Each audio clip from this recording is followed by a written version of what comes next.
Greetings to respected faculty. I am Lasya Mandapati. I am from CSE AI&ML, particularly the B section.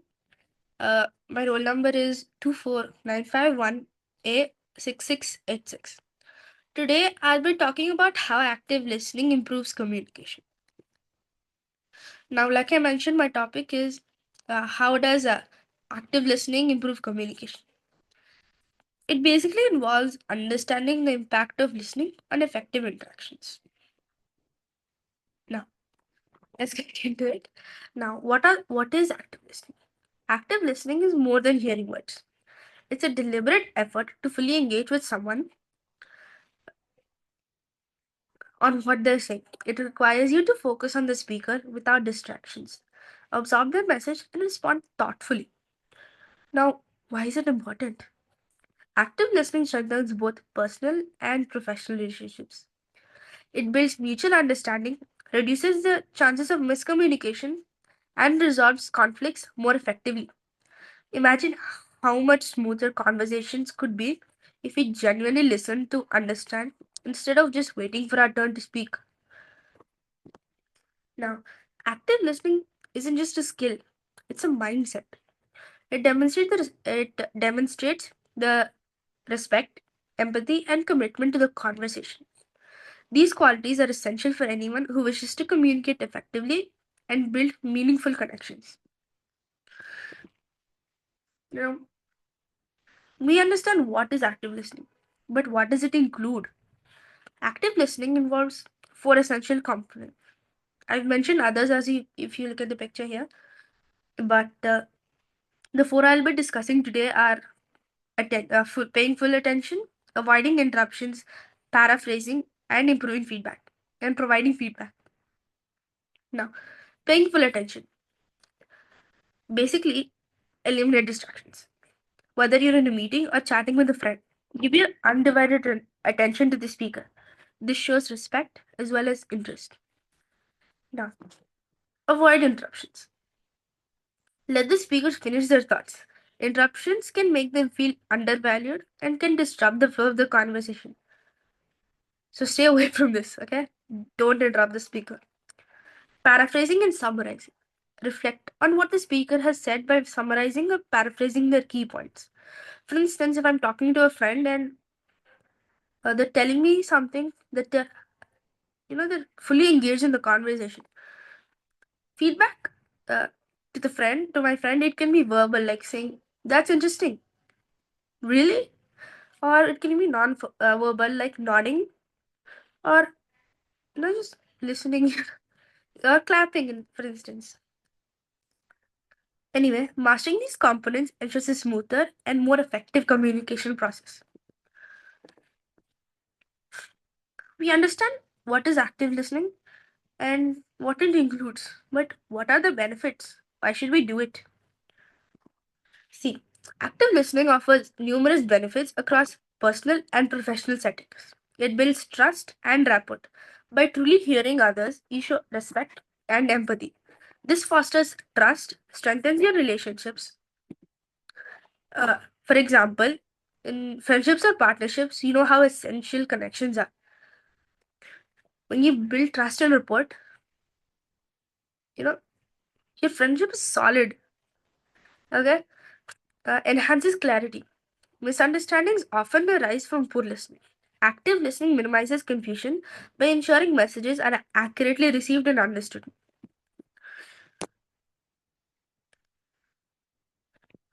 Encourages collaboration. In team environments, active listening promotes openness, leading to better idea sharing and problem solving. Everyone feels valued, creating a more inclusive and productive atmosphere. Strengthens conflict resolution skills. When people feel heard during disagreements, tensions reduce, and finding common ground becomes so much easier. Listening, listening actively ensures both sides feel acknowledged, paving the way for effective solutions. Uh, these benefits, these benefits, as I've discussed, highlight why active listening is not just a communication tool, but a cornerstone of healthy relationships and productive environments. Now, Let's discuss active listening in different contexts. I'll be taking three contexts, mainly personal relationships, workplace communication, and conflict resolution. Personal relationships. Listening actively helps strengthen emotional connections massively. Imagine a family member sharing the day. It's not just about hearing the words, but the emotion behind them. It builds trust, respect, and empathy. Moving on to workplace communication. In professional settings, active listening fosters teamwork and mutual understanding.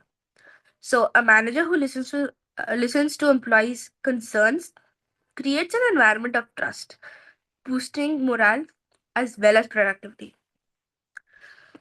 Conflict resolution. During disputes, actively listening helps both parties feel valued and understood.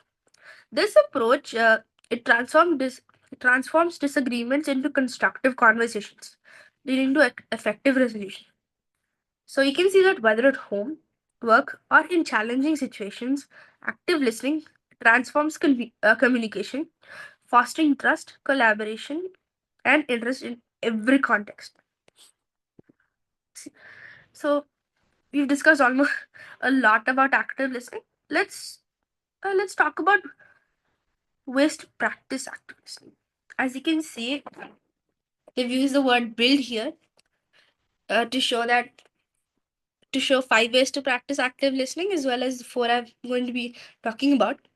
So these 5 ways include body language, understanding the speaker, not interrupting the speaker, uh, eye contact, as well as not judging the speaker. 4 of them I'll be discussing today. So let's see. Maintaining eye contact. This single act shows attentiveness and connection.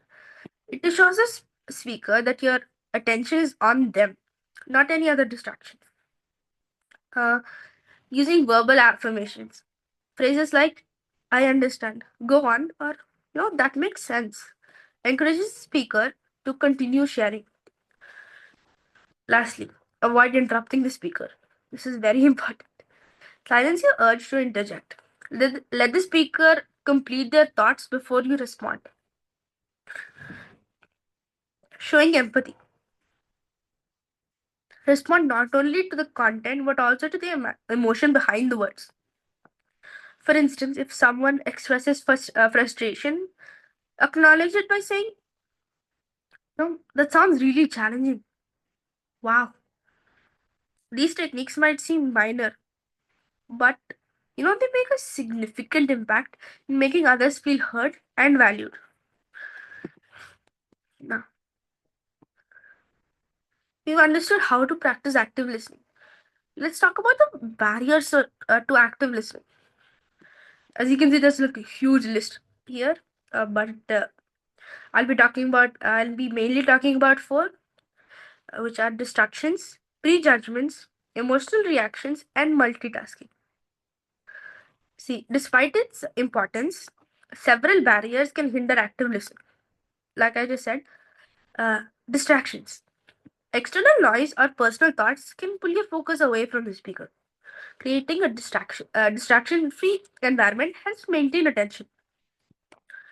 Prejudgments. Jumping to conclusions or forming opinions before the speaker finishes can distort understanding. Approach every conversation with an open mind. Emotional reactions. Strong emotions can cloud judgment. It makes it hard to listen objectively. Stay calm and focus on the speaker's message, not just your emotional response. Multitasking. Splitting your attention between the speaker and other tasks dilutes the quality of your listening. Commit fully to the conversation for better outcomes. And a few of them, and a few other that are mentioned in the picture here. Inadequate language base, partial listening, lack of interest, prejudgment, negativity towards the speaker. Like I said, emotional reactions, diffidence, intolerance, and deep-rooted beliefs. And I think deep-rooted beliefs yeah, it's prejudgments. So next, the case studies or examples. I'll be We'll be looking at Two examples that demonstrate the power of active listening.